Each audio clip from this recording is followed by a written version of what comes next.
সম্প্রতি হয়ে গেল সবচেয়ে দীর্ঘ কঠিন দূরপাল্লার দৌড় প্রতিযোগিতা গ্রেট ওয়ার্ল্ড ম্যারাথন। 7টি মহাদেশ 7 দিনে পাড়ি দেওয়ার কঠিন চ্যালেঞ্জ নিতে হয় প্রতিযোগীদের। দুনিয়ার সবচেয়ে কঠিন দৌড়, 7 দিনে 7 মহাদেশ 7টি ম্যারাথন। কেপটাউনের শুরু, তারপর বরফে ঢাকা অ্যান্টার্কটিকা, অস্ট্রেলিয়ার তপ্ত রোদ, আবুধাবির মরু, পর্তুগালের সমুদ্র তট, কলম্বিয়ার পাহাড়ি পথ, সবশেষ মায়ামি। 16 দেশের 55 দৌড়বিদ নিজেদের সীমা ছুঁয়ে দেখলেন এই যাত্রায়। কেপটাউনে প্রথম ধাপই জমে ওঠে প্রতিযোগিতা। এরপর -27°C তাপমাত্রার অ্যান্টার্কটিকা, বরফের লড়াই দ্বিতীয় ধাপের। অন্যদিকে তৃতীয় দিনে উল্টো ধাক্কা, অস্ট্রেলিয়ার পার্থে তাপমাত্রা প্রায় 35°C, তাপ, বাতাস আর ক্লান্তি, তবুও কেউ থামেনি। চতুর্থ ধাপে আবুধাবি, পঞ্চমে পর্তুগালের ফারো, ষষ্ঠ ধাপ কলম্বিয়ার কার্টাজেনা। এক দৌড়ে 1000 রকম চ্যালেঞ্জ।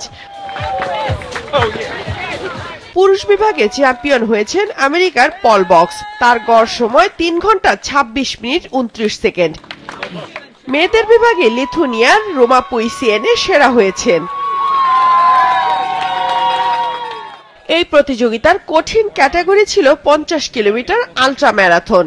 সেখানে নায়ক আমেরিকার ক্রিস্টিয়ান ব্রাউন জনসন। 7 মহাদেশে 7টি 50 কিলোমিটার আল্ট্রা ম্যারাথন দৌড়েছেন তিনি। গড়ে 2টি গিনেস ওয়ার্ল্ড রেকর্ড, গড় সময় 4 ঘন্টা 29 মিনিট 22 সেকেন্ড। আর পুরো যাত্রা শেষ মাত্র 6 দিন 10 ঘন্টা 24 মিনিটে। আমি জানতাম এটা ভয়ঙ্কর চ্যালেঞ্জিং হবে। আমি পৃথিবী ঘুরে কিছু করতে চেয়েছিলাম। পার্কিনসন্স রোগ নিয়ে সচেতনতা আর গবেষণার জন্য অর্থ জোগাড় করতে চেয়েছি। এই প্রতিযোগিতায় অংশ নেওয়া আমার জীবনের সেরা সিদ্ধান্তগুলোর একটা। এখানে যারা দৌড়েছে সবাই অসাধারণ।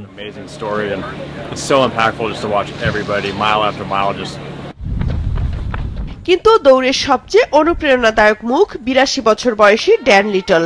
7 দিনে 7 মহাদেশে হাফ ম্যারাথন শেষ করে হয়েছেন সবচেয়ে বয়স্ক রেকর্ডধারী।